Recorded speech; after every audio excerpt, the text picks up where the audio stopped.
Muy buenos días. Estamos en tiempo de Cuaresma y durante este tiempo me vas a escuchar muchas veces decir esto. Lo más importante de la Cuaresma es la Pascua. No es la Cuaresma por la Cuaresma, es la Pascua. La Cuaresma es solamente una preparación, pero nuestra mirada debe de estar en la Pascua. Nos preparamos para la Pascua. Todavía de vez en cuando me encuentro con algunos cristianos que viven muy intensamente la Cuaresma, pero cuando llega la Pascua es como si nada hubiera pasado. Y precisamente nos preparamos para la Pascua. Todo lo que hagamos en la Cuaresma es solamente un medio para poder vivir y disfrutar de la Pascua. Así que durante este tiempo de Cuaresma vamos a estar escuchando durante el Evangelio algunos temas muy importantes que nos tienen que ayudar a recapacitar para poder vivir mejor nuestra vida. Pues si alguien no entiende bien qué es Cuaresma y qué es la Pascua, pues déjame te digo que Cuaresma viene siendo como un periodo de desintoxicación para que después en la Pascua experimentemos la libertad. La Cuaresma viene siendo como una especie de ejercicio para que en la Pascua podamos experimentar como la salud, la fuerza, la fortaleza, el crecer mejor, el disfrutar más de la libertad que Dios nos ha dado. ¿Qué otro ejemplo pudiera decir? No es tanto, por ejemplo, cuando te vas a bañar. El objetivo no es que te quedes ahí en la regadera todo el tiempo, sino que salgas, te vistas y te prepares para aquella fiesta. Espero que no solamente se bañen para las fiestas, ¿verdad? Pero no, la Cuaresma no es la finalidad, es solamente un medio que nos debe de ayudar a poder recapacitar más hacia el futuro, hacia la Pascua. Así que todo lo que nosotros hagamos en este tiempo de Cuaresma tiene que tener la mirada no en sí, en el sacrificio que estemos haciendo del ayuno o lo que sea. No, sino a dónde queremos llegar, lo que queremos conseguir al hacer todas estas prácticas. Si no, pues de nada sirve. Pero hoy el Evangelio y las lecturas que tienen un tema en común es un tema muy actual. Es un tema que sigue siendo novedad y que de vez en cuando tenemos que desempolvar no solamente los conocimientos, sino nuestra vida para poder darnos cuenta de en dónde estamos. En la primera lectura y la segunda lectura, la primera lectura a través de un bello poema se nos va a narrar la primera tentación, pudiéramos decirlo. Una tentación que es como el prototipo o el ejemplo de todas las tentaciones. ¿Recuerdas Adán y Eva en el paraíso, la serpiente, el fruto prohibido y el diálogo que tienen? Es un ejemplo, es como un poema de lo que sucede en todas las tentaciones. No me canso de decir que las tentaciones llevan en sí, pudiéramos decir, nos revelan la necesidad que tenemos nosotros de ser felices. Cuando alguien comete un pecado, no está buscando el mal en sí mismo. Lo que está buscando es la felicidad, pero en el lugar equivocado. Por eso en la palabra griego, pecado, pudiéramos decir, es hamartía. Y significa no darle en el blanco. Intentaron ser felices, pero se equivocaron, ¿verdad? El que se droga, por ejemplo, busca un momento de alegría, de placer, de felicidad, pero se está equivocando y al final termina mal. Así también la serpiente le dijo a Eva, si tú comes de este fruto serás como Dios. Pues claro que eso suena muy atractivo. La verdad es que era una mentira y la consecuencia terminaste peor que al principio. En el Evangelio vamos a encontrar las tentaciones de Jesús, que pudiéramos decir también son como una especie de poema, porque me imagino que Jesús debió de haber tenido muchas tentaciones, pero en la forma en cómo se redactan en el Evangelio es como si se agruparan en 3 clasificaciones. Presta mucha atención en el Evangelio, que después vamos a meditar un poquito en cada tentación que nuestro Señor Jesucristo obtuvo. Dice así: en aquel tiempo, Jesús fue conducido por el Espíritu al desierto para ser tentado por el demonio. Pasó 40 días y 40 noches sin comer y al final tuvo hambre. Entonces se le acercó el tentador y le dijo: si tú eres el Hijo de Dios, manda que estas piedras se conviertan en panes. Jesús le respondió: está escrito, no solo de pan vive el hombre, sino también de toda palabra que sale de la boca de Dios.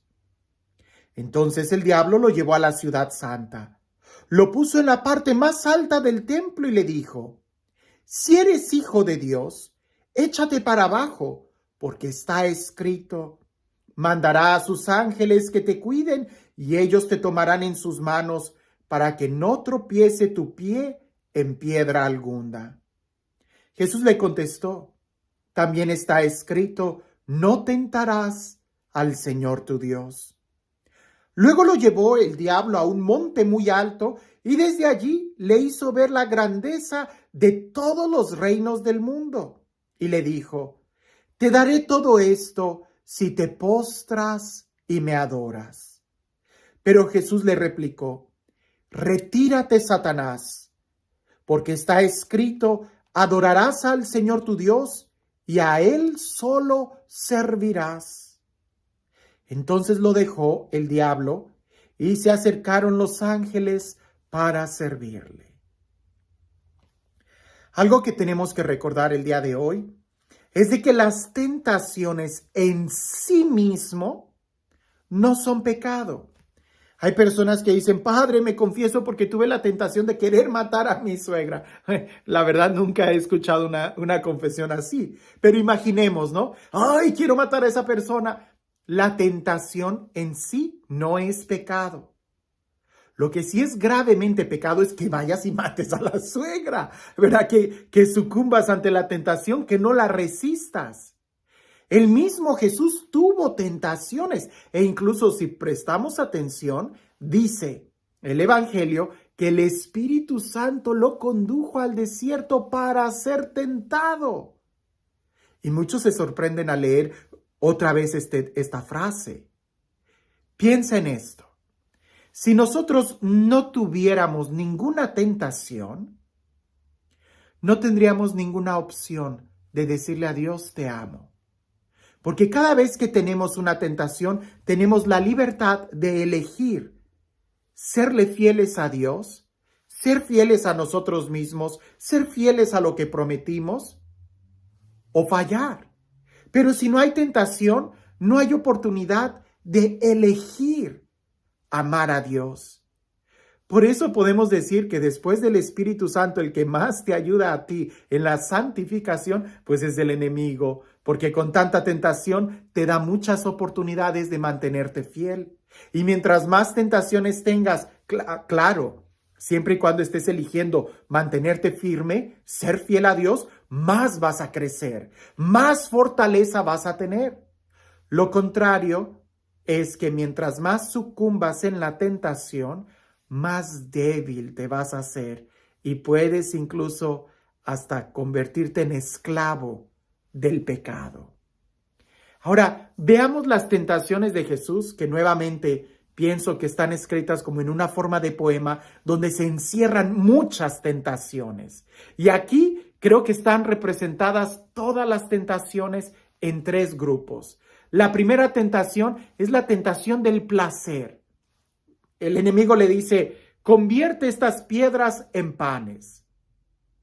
Jesús ya había hecho, Jesús va a hacer más adelante en el Evangelio la multiplicación de los panes. Ese no era ningún problema para Jesús.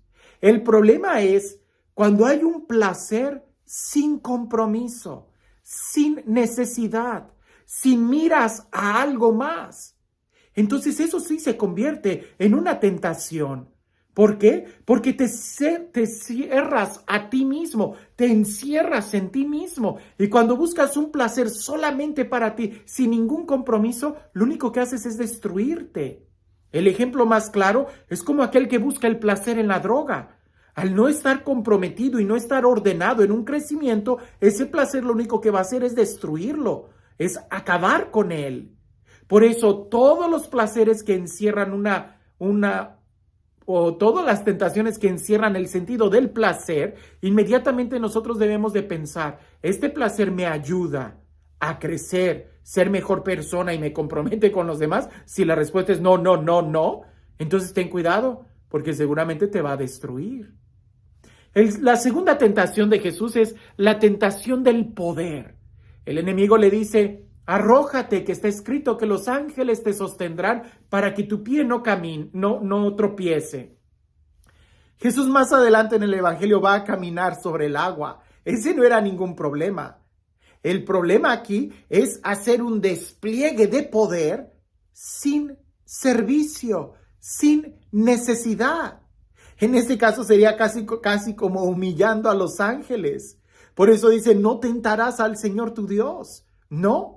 Hay personas que buscan el poder, y poder puede ser de tantas formas. Querer dominar a los demás, querer ser importante, querer tener todos los reflectores sobre mí, que todo el mundo me aplauda. O sea, querer poder, más poder. Al final, cuando buscan eso, terminan siendo esclavos de la aceptación social de los demás.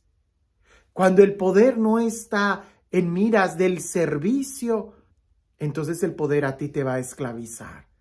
Cuando tú estás buscando un puesto, no sé, de alguna jerarquía política o de cualquier cosa, y que no estás pensando en ayudar a los demás, sino más bien el servirte de ese lugar, de ese puesto, lo único que vas a hacer es destruirte. Por eso, un puesto de poder sin el compromiso de servir es una tentación y te va a destruir. ¿Te estás dando cuenta cómo por un lado hay algo bueno, pero sin el compromiso te destruye? La tercera tentación, esta tentación es más fácil de entender, es la tentación del poseer, ¿verdad? Del tener cosas. Le dice el demonio a Jesús, todo esto te daré si postrándote me adoras. Jesús dirá más adelante en el Evangelio, ¿de qué le sirve al hombre ganar el mundo entero si pierde su alma? Si se pierde a sí mismo. ¿De qué te sirve querer tener más y más posesiones si al final vas a terminar vacío en tu interior? No hay nada material que pueda llenar el corazón, no lo hay. Aquí es donde debemos nosotros de entender muy bien lo que Jesús le dijo, solamente al Señor tu Dios adorarás. Estas tres tentaciones, la tentación del placer, la tentación del poder y la tentación del poseer. Algunos las llaman como las 3P, ¿verdad? Placer, poder y poseer. Si nosotros le escuchamos al diablo que nos dice, es que serás feliz, es que serás como Dios, es que eso es mentira. Por eso es una tentación, porque es como un espejismo. ¿Recuerdas aquellos ejemplos que eran más comunes en las caricaturas, ¿verdad? Cuando alguien va entrando al desierto y que por allá ve un oasis, agua, un espejismo. Bueno, las personas van adentrándose más y más y más al desierto tratando de llegar a ese oasis, tratando de llegar al agua, y lo único que hacen es internarse al desierto donde ya no hay agua. Así es la tentación, así es el pecado, es como un espejismo. Te promete muchas cosas, no le hagas caso. Voltea y busca lo que realmente tú necesitas. Y este tiempo de Cuaresma es un tiempo para que nos demos cuenta en dónde están esas tentaciones. Hay personas que sienten que no tienen ninguna tentación. Y cuando tú sientes que no tienes ninguna tentación, hermano, estás frito, porque quiere decir que ya estás tan acostumbrado al pecado que ni cuenta te estás dando de qué tanto mal te hace. Como por ejemplo el alcohólico, perdón por todos los borrachines, pero creo que es un ejemplo muy sencillo. Aquellos borrachines que están pero bien hasta atrás, ni cuenta se dan que tienen un gran problema. No, yo dejo la bebida cuando quiero. No la vas a dejar. Necesitas ayuda. Este tiempo de Cuaresma es esta ayuda que nosotros tenemos para desintoxicarnos y entonces sí poder buscar la felicidad. Que a ejemplo de Jesús, nosotros podamos realmente desenmascarar la tentación, desenmascarar ese espejismo o esa mentira para poder ver en dónde realmente está la felicidad. La felicidad no está ni en el placer, ni en el poder, ni en el poseer. En tal caso, la felicidad está en Dios y la sentimos cuando nos amamos unos a otros. Y este Dios, el Dios del amor, el Dios de la vida, el Dios que nos va preparando nuestro corazón para un encuentro con Él, el Dios que es rico en amor y en misericordia, que siempre nos perdona, que sea Él quien el día de hoy te bendiga, en el nombre del Padre, del Hijo y del Espíritu Santo. Dicen por ahí que hay muchos, miles, millones de personas que llegan a decir que son esclavos de un vicio, esclavos de la droga, del alcohol, esclavos del chisme, de la lujuria, pero jamás se ha oído decir que haya una persona que sea esclava de una virtud. ¿Por qué? Porque la virtud te libera. Nadie dice, yo soy esclavo de la verdad, quiero mentir pero no puedo. Eso no existe. Nadie te va a decir, yo soy esclavo de la castidad, quiero pecar con lujuria pero no puedo, la castidad no me deja. Eso no existe. El pecado sí te esclaviza, pero la virtud jamás. De nosotros depende si elegimos la virtud para crecer y ser libres, o si vamos a continuar en el pecado, que lo único que va a hacer es esclavizarnos hasta el punto de incluso aniquilar nuestra libertad. Si tú todavía tienes tiempo, elige la virtud y recuerda, cada tentación que tenemos es una oportunidad para decirle a Dios, yo te elijo, yo te amo, yo decido ser feliz. Que tengas un excelente día.